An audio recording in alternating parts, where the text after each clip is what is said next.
आजच्या ह्या व्हिडिओमध्ये आपण ट्रायंगल्स या चॅप्टर मधला मीडियन ऑफ द ट्रायंगल त्रिकोणाची मध्यगा हा भाग बघणार आहोत। बघा आता इथे मी डायग्राम काढलेली ट्रायंगल ABC, हा ट्रायंगल ABC घेतलेला आहे। त्रिकोण ABC चा बाजू BC चा D हा मध्यबिंदू आहे। Point D is the mid point of a side BC। इथं मी एक सेगमेंट AD काढलेले। आता ही साइड BC या साइडचा D हा मिड पॉइंट आहे आणि त्या साइडच्या अपोजिट व्हर्टेक्स आहे तो A, म्हणजे त्या बाजू BC च्या समोरचा शिरोबिंदू A आहे। यांना जोडणारा एक रेषाखंड काढलाय, हा सेगमेंट काढलेला आहे, बरोबर आहे। That segment is called as the median. ह्या रेषाखंड AB ला काय म्हणलं जातं? मध्यगा। म्हणून मी काय म्हणले बघा, इन ट्रायंगल ABC त्रिकोण ABC मध्ये point D is the mid point of a side BC। बिंदू D हा बाजू BC चा मध्यबिंदू आहे। याचा अर्थ BD आणि DC समान आहे। BD आणि DC या दोघांचे लांबी समान आहे। So segment AD is a median. रेख AD ही मध्यगा आहे, म्हणजे रेख AD काय आहे? मध्यगा। आता बाळांनो, या अर्थाने जर बघितलं तर याची व्याख्या काय करता येईल? मीडियनची डेफिनेशन काय करता येईल? मीडियनची व्याख्या काय करता येईल? बघा, मी तोंडी सांगतो ही व्याख्या।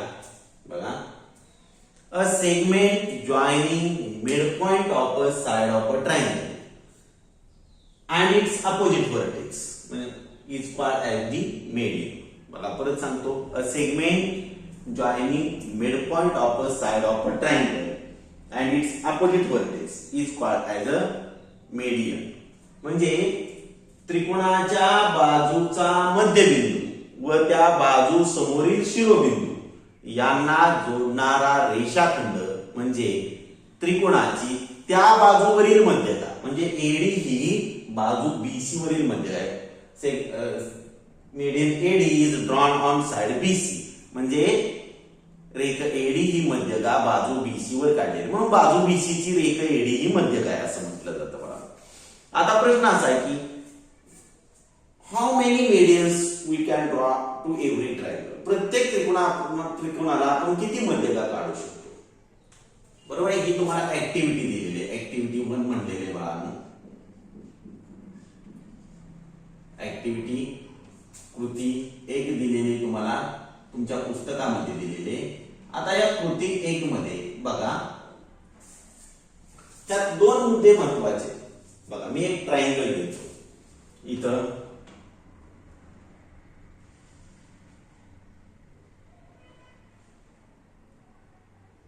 आता ही बाजू मी मोजून घेतलेली, त्याचा हा मध्यबिंदू सुद्धा मोजून घेतलेला आहे। आता इकडं ही अशा पद्धतीने घेऊया बाळांनो, याचाही मिड पॉइंट घेतो। आता ही साइड किती आहे बघूया। बघा, आता ही जी साइड आहे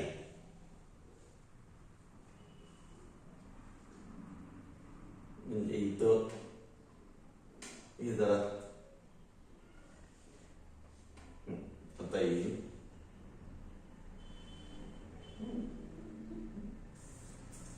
याचाही हा मिड पॉइंट घेतलेला आहे। हा ट्रायंगल आहे ABC। आता मी हा मिड पॉइंट घेतलाय, बरोबर आहे, म्हणजे ही सेगमेंट AD ही मीडियन झाली, ड्रॉन ऑन साइड BC। रेख AD ही मध्यगा झाली, बाजू BC वर काढली।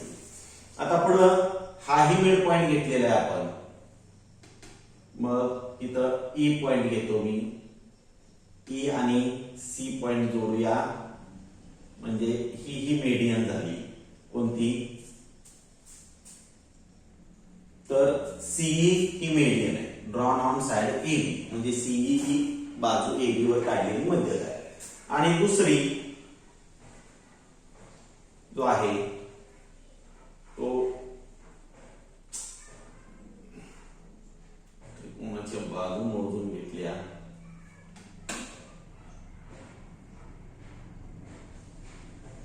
बघा ही BF हा मिड पॉइंट आहे कोणाचा? AC चा। BF ही सुद्धा मीडियन झाली। आता हे ऑल दी मीडियन्स कशा आहेत बघा, एकाच बिंदूत छेदतात म्हणून त्याला म्हटलं जातं कॉन्करंट आहेत म्हटलं जातं. All the medians of every triangle are always concurrent. म्हणून या ऍक्टिव्हिटी वरून आपल्याला काही मुद्दे आपल्याला समजणार आहेत बघा. पहिला मुद्दा काय समजेल बघा,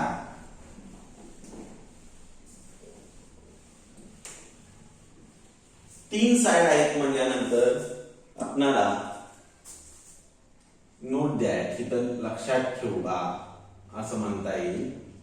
नोट दॅट, लक्षात ठेवा.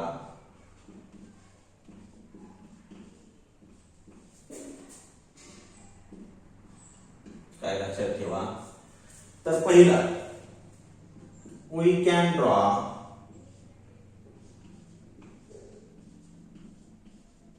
how many medians? 3 medians to every triangle. Every triangle. म्हणजेच पहिल्या मुद्द्यात आपण असं म्हणू शकतो, आपण प्रत्येक त्रिकोणाच्या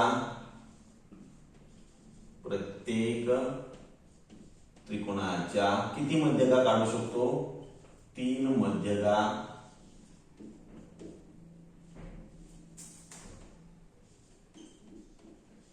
काढू शकतो. म्हणजे त्याच्या 3 बाजूवर 3 मध्यगा काढू शकतो आपण. किती मध्यगा? 3 मध्यगा. आता दुसरा एक मुद्दा काय म्हणता येईल बघा, आपण जर बारकाने विचार केला, एडी मेडियन आहे, बीएफ सुद्धा मेडियन आहे आणि सीई सुद्धा मेडियन आहे आणि त्या एकाच पॉइंट मध्ये इंटरसेक्ट झालेले आहेत. म्हणजे all the medians of a triangle are always concurrent. म्हणजे त्रिकोणाच्या सर्व मध्यगा ह्या एक संपाती असतात. कशा असतात? एक संपाती असतात. म्हणजे आपण दुसरा मुद्दा म्हणूया, all medians of triangle are always कशा असतात? कॉन्करंट.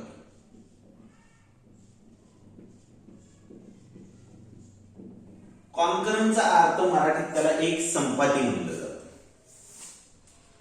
काय म्हटलं जातं? एक संपाती म्हटलं जातं. एक संपाती म्हणजे काय? 3 किंवा 3 पेक्षा अधिक रेषा एकाच बिंदूत जर छेदत असतील तर त्याला एक संपाती रेषा म्हटलं जातं. If 3 or more lines intersect each other in one and only one point, then that all lines are called as the concurrent lines. बरोबर आहे? म्हणजे 3 रेषा आहेत, एकाच बिंदूत छेदतात म्हणून त्याला कॉन्करंट म्हटलं जातं. आता हा जो पॉइंट, ह्याला पॉइंट जो आहे, या पॉइंटला पॉइंट ऑफ अ कॉन्करन्स म्हटलं जातं. त्यांचा जो छेदन बिंदू आहे त्याला संपात बिंदू म्हणजे पॉइंट ऑफ अ कॉन्करन्स म्हटलं जातं. And point of a concurrence of a triangle is always denoted by G. कशाने दाखवला जातो? तर जी ने दाखवला जातो. म्हणजे इथं परत म्हणूया, point of a concurrence, point of a concurrence is denoted by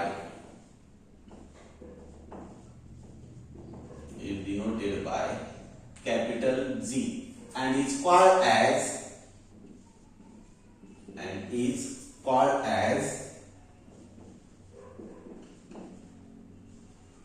centroid of a triangle. Centroid of triangle काय म्हणलं जातं? सेंट्रॉइड. बरोबर आहे? त्याला पॉइंट ऑफ कॉन्करन्स म्हणजे छेदन बिंदू जो आहे, संपात बिंदू आहे, त्या संपात बिंदू जी न दाखवला जातो आणि त्याला काय म्हणलं जातं? तर सेंट्रॉइड म्हणजे मूर्त मध्य किंवा मध्यगा संपात, असे 2 मराठीत शब्दप्रयोग वापरले जातात. दुसरा मुद्दा काय म्हणता येईल बघा, त्रिकोणाच्या सर्व मध्यगा कशा असतात? एक संपाती असतात.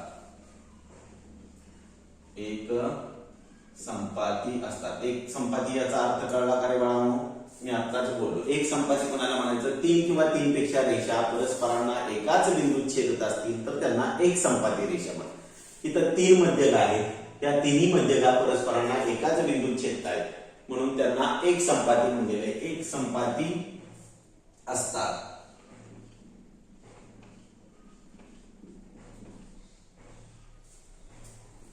त्यांच्या संपात बिंदूस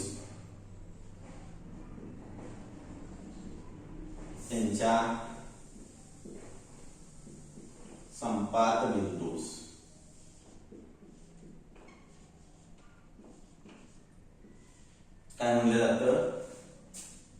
त्यांच्या संपात बिंदूस मध्यगा संपात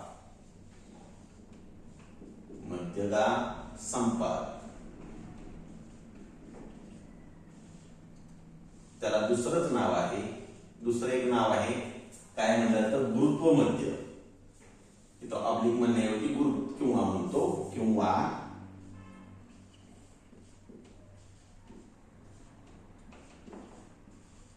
गुरुत्व मध्य असे म्हणतात.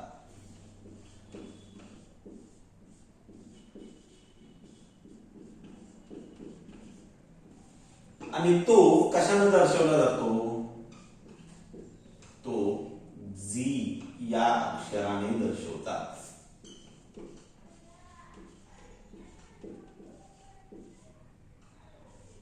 तो जी या अक्षराने दर्शवितात.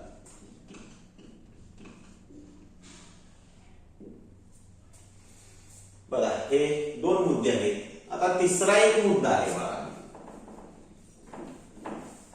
त्यातला नोट दॅट मधलाच लक्षात ठेवा. या भागातला जो आहे तो तिसरा मुद्दा आहे, ज्याच्यावर एक्झाम्पल आपणाला आहे.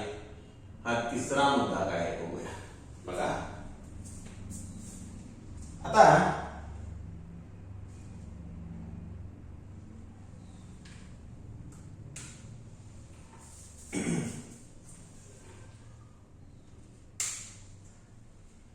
आपण काय करूया, इथं दिसत असेल तर मी एक कृती करून दाखवतो तुम्हाला. हा एक रेषाखंड काढला, म्हणजे एक रेषा घेतली, त्याच्यावर मी ए पासून जी पर्यंतचा असणारा अंतर तुम्ही सुद्धा प्रॅक्टिकली करून बघू शकता बाळा. पण ह्या मध्यगा जाईल त्या करेक्ट घ्यायला पाहिजे. तुम्ही हे मध्यबिंदू करेक्ट घेतले पाहिजे. आता ह्या जी पासून ए पर्यंत असणार अंतर मी कंपास मध्ये घेतलं आणि हा इथं ए जी हा रेषाखंड काढला. कसा रेषाखंड काढायचा तुम्हाला माहित आहे बाळा, तुम्ही रचना शिकलेला आहे, कन्स्ट्रक्शन हा भाग शिकलेला आहे. हा ए जी हा रेषाखंड काढला तर मी तेवढाच ठेवतो बाळा, जास्तीचा भाग आहे तो पुसून टाकतो. हा सेगमेंट घेतला. कुठला सेगमेंट घेतला आपण? ए जी. हा कोणता घेतला? ए जी हा सेगमेंट घेतला. आता दुसरा सेगमेंट घेऊया. दुसरी एक रेषा ओढतो मी इथं. इथं एक थोडासा रेषाखंड घेतला. आता दुसरा भाग घेऊया, तो म्हणजे खरं तर ऍक्च्युली हे ऍक्च्युली हे प्रूफ होतं. हा जो प्रॉपर्टी सांगणार आहे मी ती सिद्धता होती, पण तो ड्रॉप केलेला भाग मग प्रॅक्टिकली आपण करून बघूया. बरोबर आहे. आता इथं डी पासून जी पर्यंत असणारा जो भाग आहे तो मी मोजून घेतो. डी पासून जी पर्यंत इथं घेतला.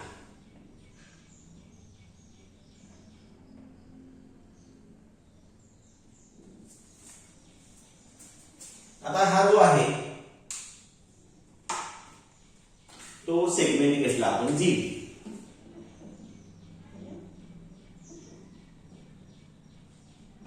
आता इथं जीडी हा एकदा रेषाखंड आहे. बरोबर आहे. आता जीडी हा रेषाखंड किती वेळा घ्यावा लागतोय तेव्हा एजी होतोय बघूया. आता जी पासून डी पर्यंत असणार मी अंतर मोजून घेतलं. आता इथं ए पासून बघूया, हा एक भाग झाला. बरोबर आहे ना. एकदा घेतला आपण हे कंपास मध्ये जीडी. आता इथून बघूया किती वेळा घ्यायला लागते. जीडी किती वेळा घ्यायला लागते बाळांनो? बरोबर आहे. किती वेळा? हे जीडी एकदा आहे तेवढंच अंतर, हे एक आणि हे दोन, म्हणजे किती वेळा घ्यायला लागते? 2 वेळा. बरोबर आहे. म्हणून असं म्हणता येईल की एजी आणि जीडी यांचं जर गुणोत्तर बघितलं तर हे गुणोत्तर 2:1 येतं. The ratio between AG to GD is equal to 2:1. So we say that This is the centroid of a triangle. Means centroid of a triangle divides every median in a ratio 2:1. म्हणजे हा गुरुत्वमध्य आहे. गुरुत्वमध्य ए पासून जी पर्यंतचं अंतर हे जीडीच्या दुप्पट भरलं ना. इथं प्रॅक्टिकली करून बघितलं आपण. एजी ते एजीचं अंतर जीडीच्या दुप्पट भरलं म्हणजे एजी आणि जीडी यांचं गुणोत्तर आहे ते 2:1 येतं. याचा अर्थ हा जो गुरुत्वमध्य आहे, गुरुत्वमध्य ह्या एडी मध्यगेचे दोन रेषाखंडात असे विभाजन करतो की कसं की त्यांचा रेशो 2:1 येतो. काय येतो? 2:1. म्हणून इथं तिसरा मुद्दा, centroid of a triangle. Centroid of triangle divides every median in a ratio 2:1. गुरुत्वमध्य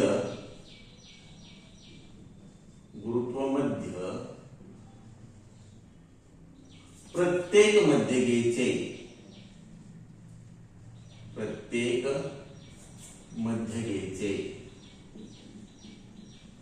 किती?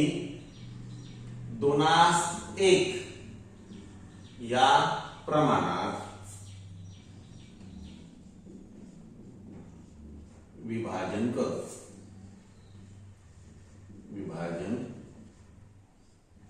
करतो.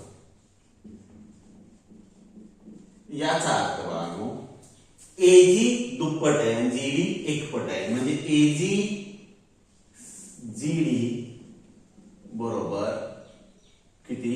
2:1. AG/GD = 2:1. AG/GD बरोबर 2:1. जसा AG/GD हा 2:1 आला त्याच पद्धतीनं दुसराही रेशो म्हणता येईल, BG/GF.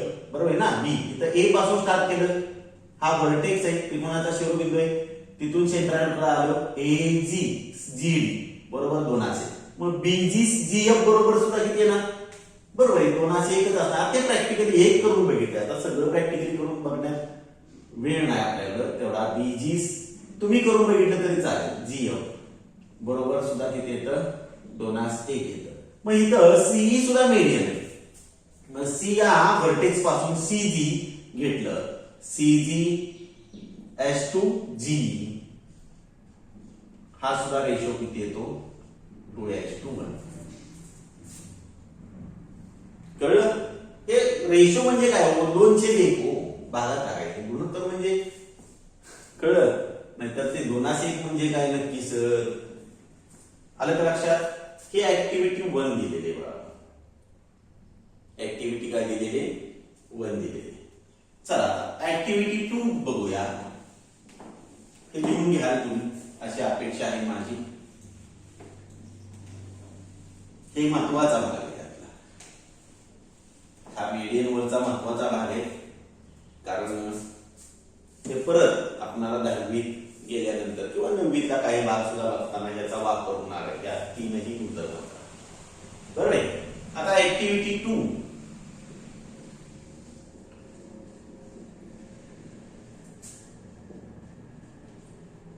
कृती 2.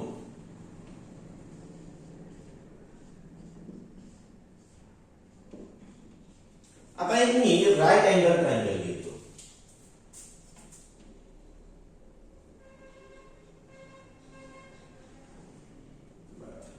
एक राईट अँगल ट्रायंगल घेतोय मी. आता राईट अँगल ट्रायंगल म्हटलं की बाळांनो मला 90 डिग्रीचा, बरोबर आहे, 90 डिग्रीचा अँगल केला पाहिजे. इथं काय करूया? 90 डिग्रीचा अँगल करूया. बरोबर, करेक्ट. हा 90 डिग्रीचा अँगल झाला. हा 90 डिग्री अँगल मी मोजून प्रॅक्टिकली बघतोय आपण ही ऍक्टिव्हिटी कृती बाळांनो. चला ही मोठी रेषाखंड काढा. आता इथं हे मी 13 घेतलेले आहे. हे 13 आहे. एक हायपोटेनस माझा 13 आहे. बरोबर आहे. 13च्या निम्मा जो आहे तो भाग इथं आला. आपण ह्या ट्रायंगलला नाव देऊया. पी क्यू आर आणि हा एस हे दोन्ही निम्म आहे. हा किती अंशाचा कोण आहे? 90 अंशाचा. म्हणून ही खूण केली. ही 90 डिग्री अँगल असा डिनोट केला जातो डायग्राम मध्ये, बरोबर आहे. मग आता बाळांनो इथं क्यू आणि एस पॉइंट जोडला. आता हा पी क्यू आर हा राईट अँगल ट्रायंगल आहे आणि या राईट अँगल ट्रायंगलचा क्यू पॉइंट जवळचा अँगल 90 डिग्रीचा आहे. म्हणजे P R is a hypotenuse, म्हणजे पी आर कर्ण झाला. क्यू बिंदू जवळचा कोण 90, म्हणजे त्याच्या समोरचा बाजू ही कर्ण असणार, म्हणजे पी आर हा कर्ण. एस हा पी आर चा मिड पॉइंट आहे. एस हा पी आर चा काय? Mid point. म्हणजे क्यूएस ही मीडियन झाली, बरोबर आहे.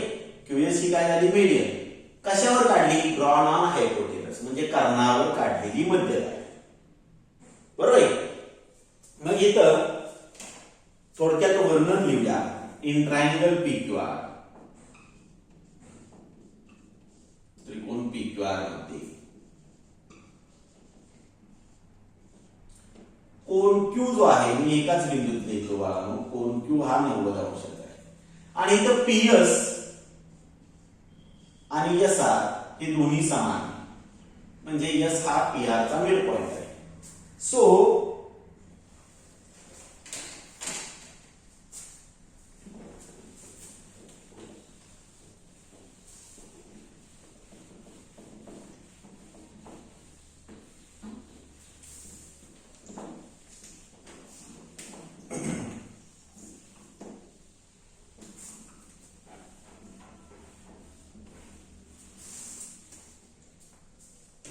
इथं बघूया आता. चला ठीक आहे, एवढा पुरेसा भाग आहे मला. इथं लिहितो. So segment QS is a median कशावर काढलेली? Drawn on hypotenuse.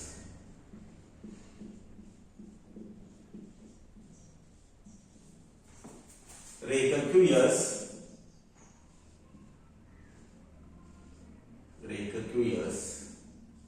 ही काय आहे? कर्णावर काढलेली मध्यरेखा आहे. कर्णावर काढलेली काय आहे? मध्यरेखा आहे.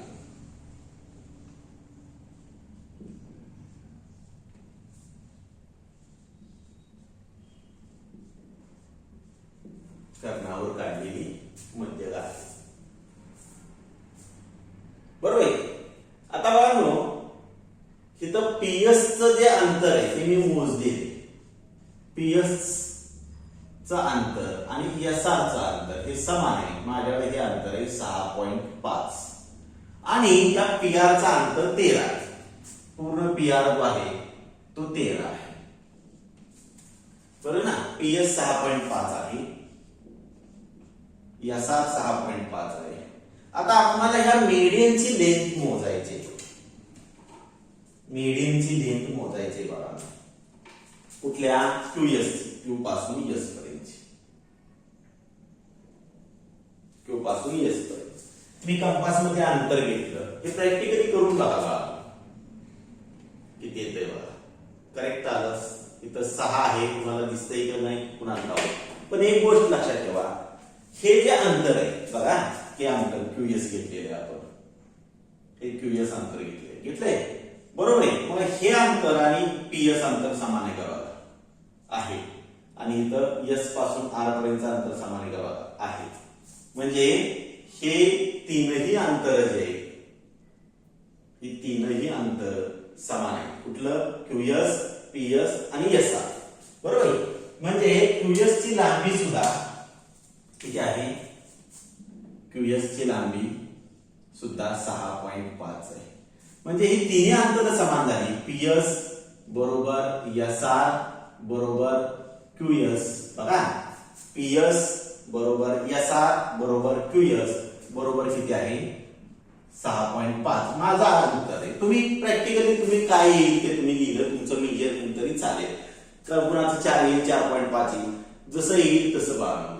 बरोबर आहे. म्हणजे याचा अर्थ QS ची जर लांबी बघितली ह्या मीडियनची, तर ही PR जर बघितलं तर हे PR पूर्ण 13 आहे.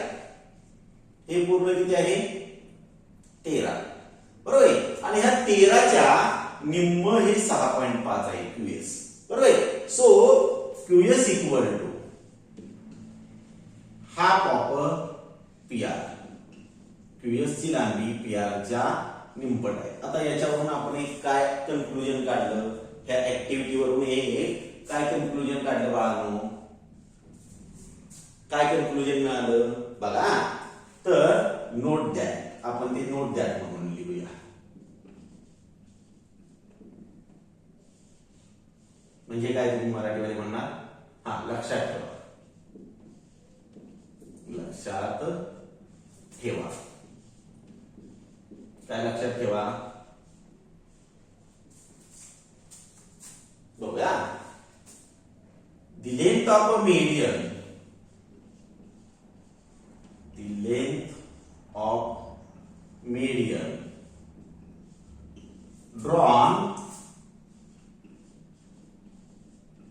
on hypotenuse of a कुणाचा right angle triangle.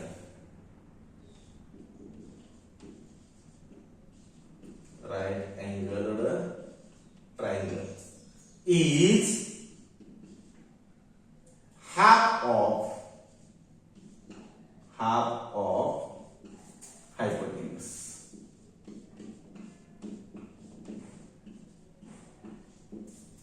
Is half of a hypotenuse. म्हणजे काटकोन त्रिकोणात कसला त्रिकोण पाहिजे तो बाळांनो? हे महत्वाचं आहे. कसला? Right angle triangle. काटकोन त्रिकोणात कर्णावर काढलेल्या मध्यगेची लांबी, कर्णावर काढलेल्या कुणाची लांबी? मध्यगेची लांबी. कर्णावर काढलेल्या मध्यगेची लांबी ही कर्णाच्या किती पट असते? कर्णाच्या निमपट असते. कर्णाच्या निमपट असते. लक्षात आलं? त्या ऍक्टिव्हिटीवर आपण काय शोधलं ते? The length of a median drawn on hypotenuse of a right angle triangle is half of a hypotenuse. काटकोन त्रिकोणात कर्णावर काढलेल्या मध्यगेची लांबी ही कर्णाच्या, हे कर्ण आहे, त्या कर्णावर ही काढलेली मध्यक आहे. त्या मध्यगेची लांबी कर्णाच्या किती पट असते? निमपट असते. Half of हायपोटेन्यूस. लक्षात येते? आता बघा, मग हे ऍक्टिव्हिटी थ्रू झाली. आता हे जर थेरम आहे, हेच आहे ते थेरम आहे बाळा. आपण ते थेरम पाहणार आहोत. पाहूया थेरम. तर याच्या पुढचा भाग जो आहे तो हेच theorem. The length of a median drawn on hypotenuse of a right angle triangle is half of a hypotenuse. किंवा in a right angle triangle the length of a median drawn on hypotenuse is half of a hypotenuse. किंवा half of a it म्हणलं तरी चालेल. बरं, चला आता theorem बघूया. ते खरंच हे आता हे काय झालं, आपण कशाने प्रूव्ह केलं बाळांनो? हे प्रॅक्टिकल जिओमेट्री झाली. आता आपण तार्किक दृष्ट्या हे प्रमेय किंवा हे विधान सिद्ध करू शकतो का? तर हे सिद्ध करू शकतो विधान. बघा, आता आपण थेरम घेऊया. हे जरा मुद्दा पुसून टाकतो बाळांनो, कारण मुद्दा आपण म्हणजे थेरम व्यवस्थित बसेल आपलं.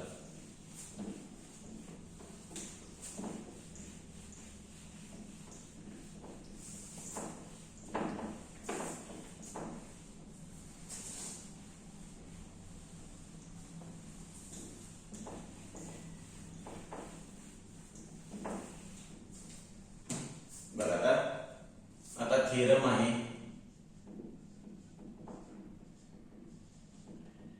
प्रमेय कुठे आहे प्रमेय ते? तर तुमच्या पुस्तकामध्ये पेज नंबर जो आहे तो पेज नंबर चॅप्टर 3 मधला जो पेज नंबर आहे तो पेज नंबर 38 वर ते थेरम दिले बघा. In a right angle triangle the length of the median of the hypotenuse on the hypotenuse is half of the length of the hypotenuse असं म्हटलेलं आहे. बरोबर आहे. Half of the length of the hypotenuse असं म्हटलेलं आहे बघा. बघूया ते थेरम. थेरमची डेफिनेशन द्याल तुम्ही तर थेरम कारण थेरमची पहिली डेफिनेशन हे तुमच्या वहीत असणं गरजेचं आहे. म्हणजे व्याख्या लिहिणं गरजेचं आहे. बरोबर आहे. व्याख्या लिहिणं आवश्यक आहे. आता बघा व्याख्या पुस्तकातली आहे तशीच लिहा तुम्ही. बरोबर आहे. आता हे थेरम ज्यावेळी तुम्हाला परीक्षेमध्ये एखाद्या वेळेस कुठलंही थेरम विचारलं जाईल त्यावेळी व्याख्या ही प्रश्नपत्रिकेमध्ये दिलेली असते. त्यामुळे तुम्ही उत्तर पत्रिकेमध्ये व्याख्या लिहिण्याची आवश्यकता नाही. तुम्ही स्टार्ट करणं त्या व्याख्येवरून डायग्राम आकृती गिवन म्हणजे पक्ष टू प्रूव्ह म्हणजे साध्य कन्स्ट्रक्शन करायला लागत असेल तर कन्स्ट्रक्शन म्हणजे रचना करायला लागत असेल तर रचना आणि नंतर प्रूफ म्हणजे सिद्धता. बरोबर आहे. आपण त्या क्रमानं मुद्दा आता मी इथं व्याख्या लिहित नाही बाळांनो. व्याख्या तुम्ही घ्याल तुमच्या वहीमध्ये मात्र ती व्याख्या लिहायला पाहिजे. बघा आता इथं मी एक राईट अँगल ट्रायंगल लिहितो व्याख्येवरून कारण आम्हाला राईट अँगल ट्रायंगल घेणं आवश्यकच आहे.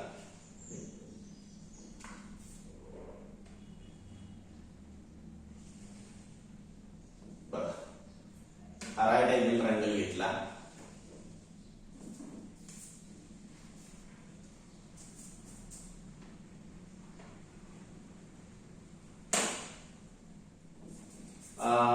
राईट अँगल ट्रायंगल मध्ये हा हायपोटेनस आहे ABC. हा राईट अँगल ट्रायंगल आहे. हा ही काय आहे तर मीडियन काढली आपण त्याच्या हायपोटेनस वर म्हणजे BD आणि DC समान आहे बाळांनो. बरोबर आहे. मग गिवन मध्ये लिहावं लागेल. Given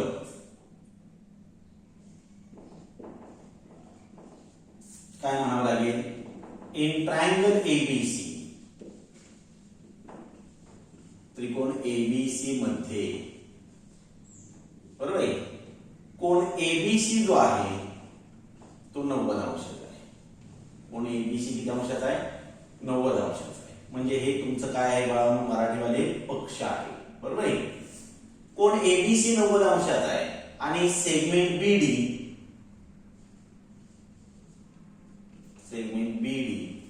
is a median. रेख BD काय आहे मध्यगा आहे. रेख BD मध्यगा आहे. बरोबर आहे.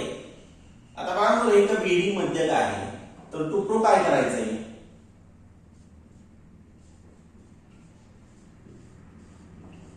म्हणजे साध्य काय करायचंय तर या BD या मध्यगेची लांबी ही तुमच्या कर्णाच्या निम्मी आहे. म्हणजे BD बरोबर कर्ण कोणता आहे हायपोटेनस AC त्याच्या हाफ आहे. हाफ ऑफ AC हे प्रूव्ह करायचं. पण आहे या परिस्थितीमध्ये मी प्रूव्ह करू शकत नाही म्हणून मला इथं थोडासा बदल करावा लागेल आणि त्या बदलालाच काय म्हणलं जातं कन्स्ट्रक्शन. काय म्हणलं जातं बाळांनो कन्स्ट्रक्शन रचना. काय करतो बघा आता या BD याच्यावरच मी दुसरा E पॉइंट घेतो. कसा घेतला तर B' D'E आणि जेवढं BD आहे बघा D पासून B पर्यंत जेवढं अंतर आहे तेवढंच अंतर मी इकडे घेतलं. म्हणजे BD आणि DE हे दोन्ही समान घेतलं. हे काय घेतलं दोन्ही समान घेतलं. आणि E आणि C म्हणजे हा E पॉइंट घेतलेला आहे आपण. E आणि C हे दोन पॉइंट मी एकमेकांशी जोडले. आता हे टोटल तुम्ही वेगळ्या कलरचा पेन्सिलचा वापर केला तरी चालेल पण परीक्षेत चालत नाही. परीक्षेत तुम्ही ब्लॅक पेन्सिलच वापरायला पाहिजे. काय केलं मग तर take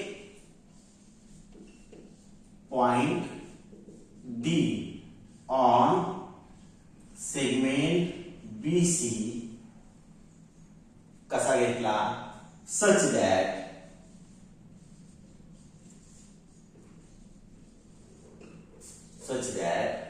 BD equal to D बरोबर आहे आणि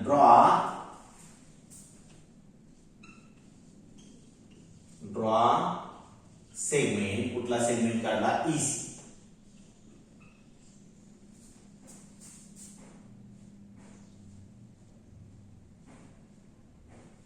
इथे लिहितो B' D' E माझं मध्येच विसरलो बस ठीक आता बघूया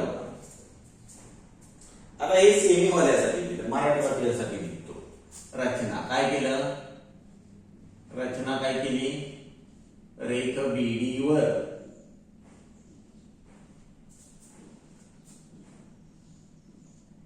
ए बिंदू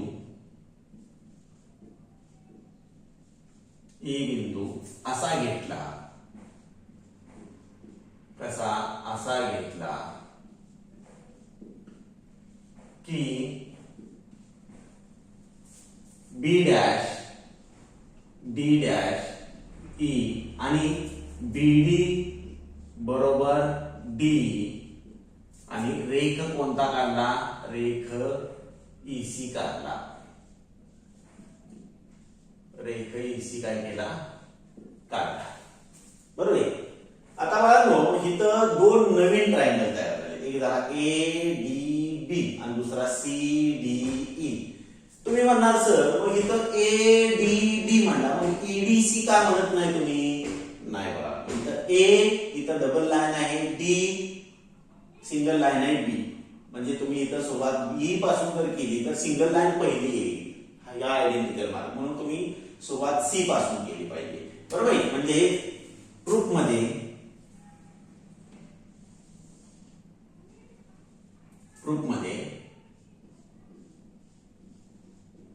सिद्धता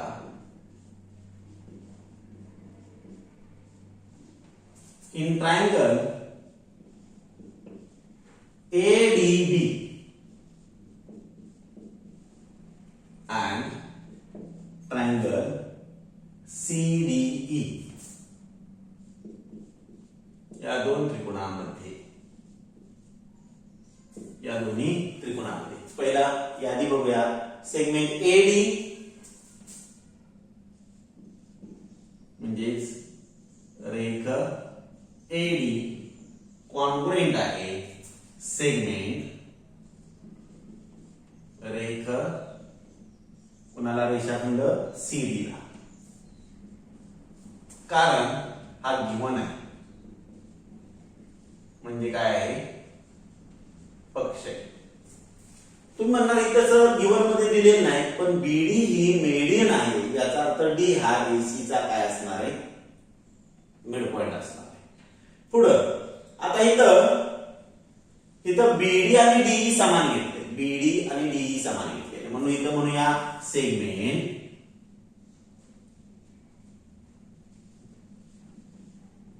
रेख BD कॉन्ग्रुएंट आहे सेगमेंट रेख D ला हे बाय कन्स्ट्रक्शन आहे कन्स्ट्रक्शन रचना कशानुसार रचनेनुसार तुम्ही म्हणणार सर मध्ये एवढी जागा का ठेवली कारण या दोन्हीही बाळांनो दोन्ही ट्रायंगलच्या नावामध्ये एक पॉइंट कॉमन आलेला आहे आलाय का बघा D ज्या वेळी एक व्हर्टेक्स दोन ट्रायंगलच्या नावामध्ये एक व्हर्टेक्स कॉमन असतो ज्या वेळी there is a one vertex is common between the two triangles then there is a formation of either common angle or vertically opposite angle म्हणजे ज्यावेळी दोन त्रिकोणांच्या नावामध्ये एक बिंदू सामायिक असतो तेव्हा तेथे एक तर विरुद्ध कोन किंवा सामायिक कोन तयार होतो मग इथं बघा बघू कसले कोन तयार झाले बरोबर आहे कसे विरुद्ध कोन म्हणून हे लिहायला मध्ये ठेवलेले कारण हा ही साइड घेतली, ही साइड घेतली, ह्या दोन्ही साइडच्या मध्ये हा अँगल आलेला आहे. म्हणून अँगल, कुठला अँगल, ADB कॉन्ग्रुएंट आहे कुणाला, अँगल CDE ला. म्हणजे हा आता इथं वर्टिकली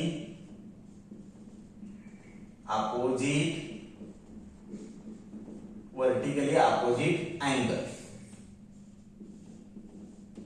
म्हणजे कसला कोण, विरुद्ध कोण.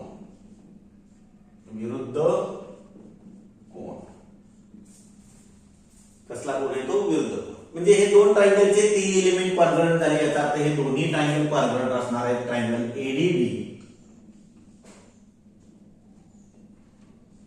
ADB congruent to the triangle CDE by which test, कारण का इथं बघा साइड अँगल साइड म्हणजे SAS टेस्ट. म्हणजे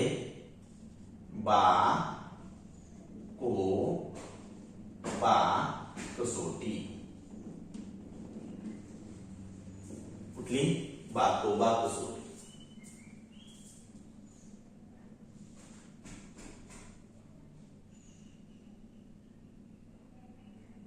लक्षात. आता तुम्ही म्हणाल याच्यावरून काय झालं सर, हे दोन ट्रायंगल कॉन्ग्रुएंट असतील तर AB आणि C हे दोन्ही, AB आणि EC हे दोन्ही सेगमेंट कॉन्ग्रुएंट असणार. कारण ह्या दोन ट्रायंगलच्या ह्या करस्पॉन्डिंग साइड्स आहेत. बरोबर आहे. म्हणजे सेगमेंट रेख AB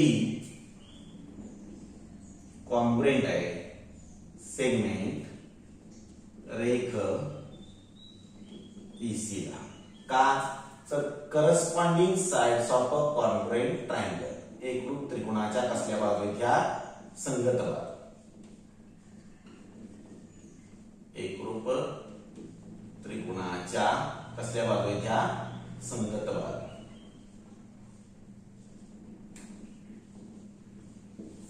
बरोबर आहे.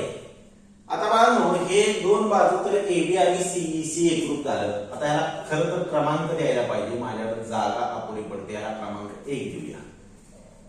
बरोबर आहे.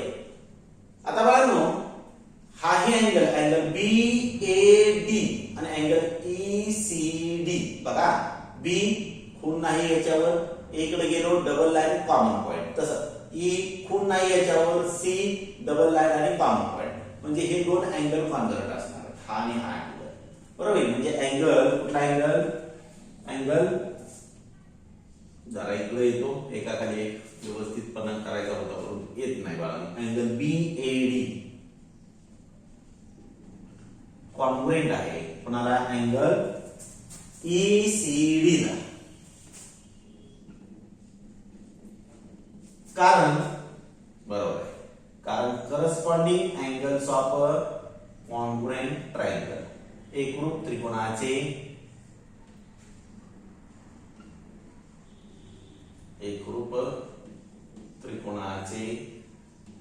संगत कोन.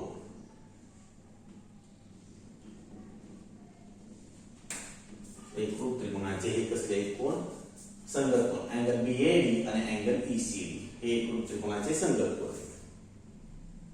बरोबर आहे. पण हे असताना कसे होत आहेत बघा. बरोबर आहे, अल्टरनेट अँगल होत आहेत. आणि alternate angles are congruent, then the lines are parallel. म्हणजे कोणती line, AB parallel to C. So segment AB,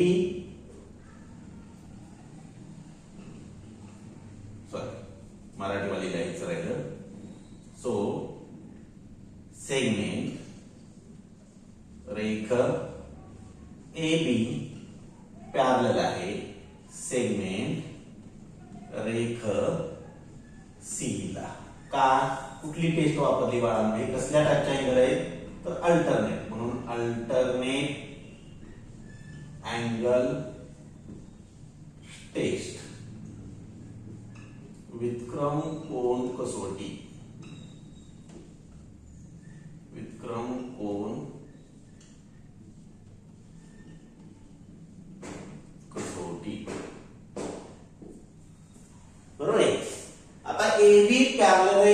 C ला आणि बीसी जर ट्रान्सव्हर्सल असेल तर अँगल एबीसी हा 90 डिग्रीचा अँगल आहे. बरोबर आहे. अँगल एबीसी आणि अँगल ईसीबी बघा हे दोन लाईन पॅरलल आल्या आणि त्याची ही ट्रान्सव्हर्सल. हा ए बी सी आणि दुसरा कुठला तर ईसीबी. कसले अँगल आहेत हा आणि हा अँगल इंटेरियर अँगल्स. आणि इंटेरियर अँगल्स कसे असतात बाळांनो. if two lines are parallel and a transversal intersect to them then the interior angles formed on same side of a transversal are always supplementary. म्हणजे जर दोन रेषा समांतर असतील आणि समांतर रेषांची एक छेदिका असेल तर त्या छेदिकेच्या एकाच अंगाकडे तयार होणारे आंतरकोन हे नेहमी पूरक असतात. म्हणजे याचा अर्थ एबीसी जर 90 अंशाचा असेल तर अँगल ईसीबी हा सुद्धा कितीचा असणार आहे 90 चा. कारण का दोघांच्या मापांची बेरीज 180 त्यापैकी हा 90 चा असेल तर उरलेला सुद्धा कितीचा असणार आहे बरोबर आहे 90 अंशाचा. बघा अँड ट्रान्सव्हर्सल इथं ट्रान्सव्हर्सल घेतो मी.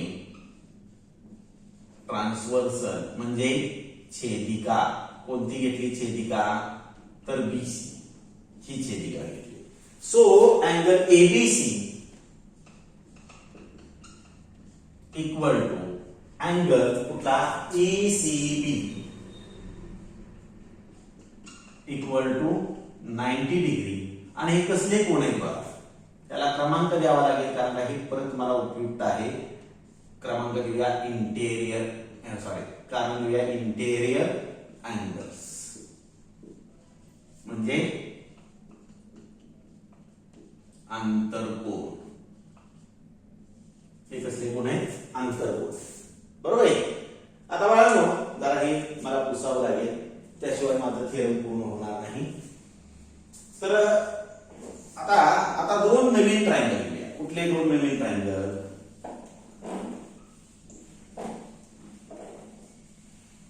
तर दुसरे दोन ट्रायंगल इन ट्रायंगल एबीसी आणि ट्रायंगल ईसीबी.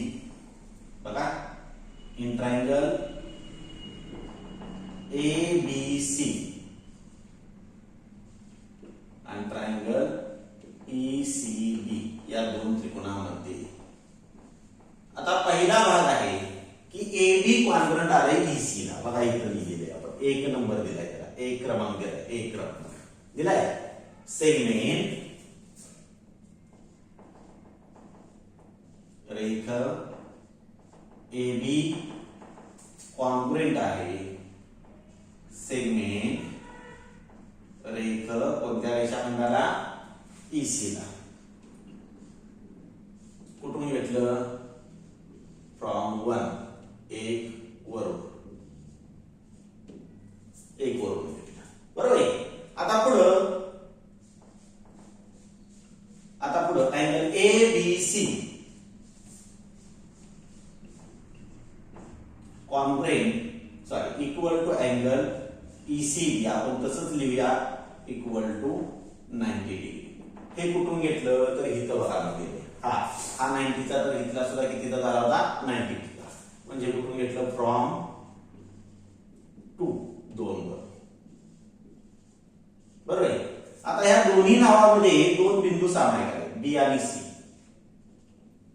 आहेत का. So segment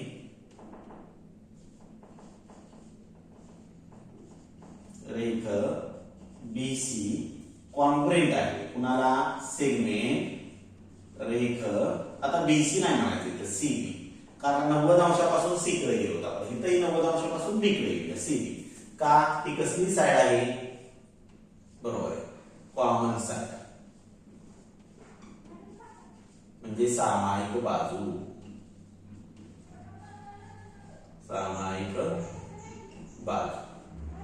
so triangle ABC congruent with triangle ECB by which test बरोबर SAS टेस्ट. कुठली टेस्ट आहे side angle side test SAS test म्हणजेच बा को बा कसोटी हे दोन्ही त्रिकोण एकरूप झाले. आता दोन त्रिकोण एकरूप झाले तर ह्याचे AC आणि BE हे दोन्ही रेषाखंड एकरूप होणार आहेत. पुस्तकामध्ये तुमचा थोडासा भाग दिलेला आहे परंतु कंप्लीट दी थेरम म्हणलेले आहे तुम्हाला, म्हणजे ते प्रमेय पूर्ण करा असं म्हटलेलं आहे. प्रमेय खूप मोठं आहे हे भाग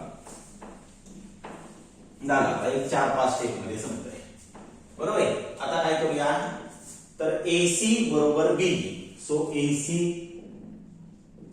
इक्वल टू B आणि याला क्रमांक देऊया 3. का तर AC बरोबर BE म्हणलं की इथं EB म्हणलं असं तरी चाललं असतं, बरं EBच म्हणूया कारण का तुम्हाला करस्पॉन्डन्स मध्ये नाव पाहिजे. EB आणि BE वेगळं नाही परंतु करस्पॉन्डन्स मध्ये नाव घेऊया.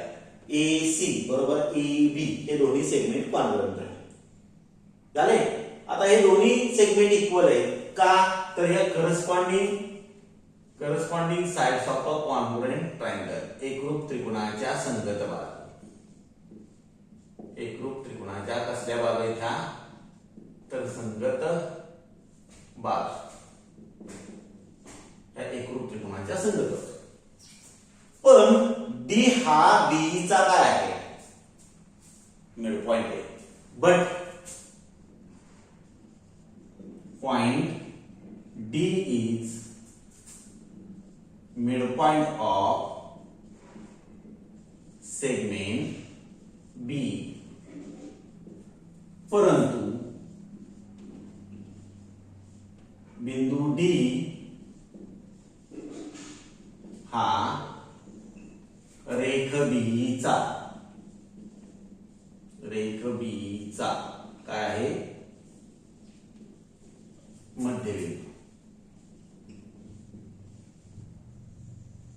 मध्यबिंदू आहे.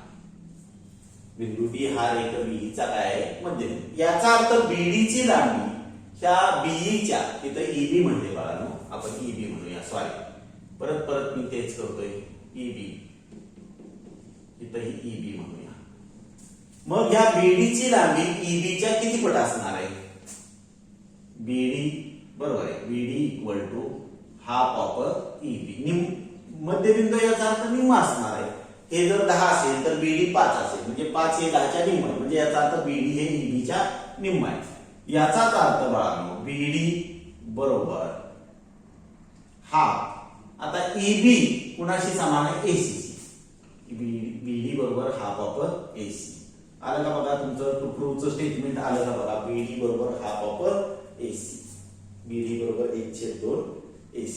अशा पद्धतीने तुम्ही हे थेरम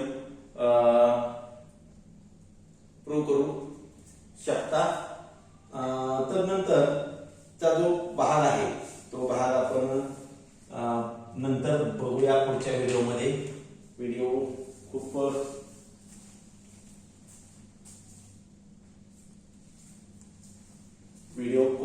मोठे होत आहेत बाळांनो. चला ठीक आहे असो. पुन्हा सांगतोय चॅनेलला लाईक करा, सबस्क्राईब करा, बेल आयकॉनला क्लिक करा आणि त्याचबरोबर तुम्हाला जर हा व्हिडिओ आवडला तर ह्याची लिंक तुम्ही तुमच्या इतर मित्रांना शेअर करा. आजच्यासाठी धन्यवाद. Have a good day.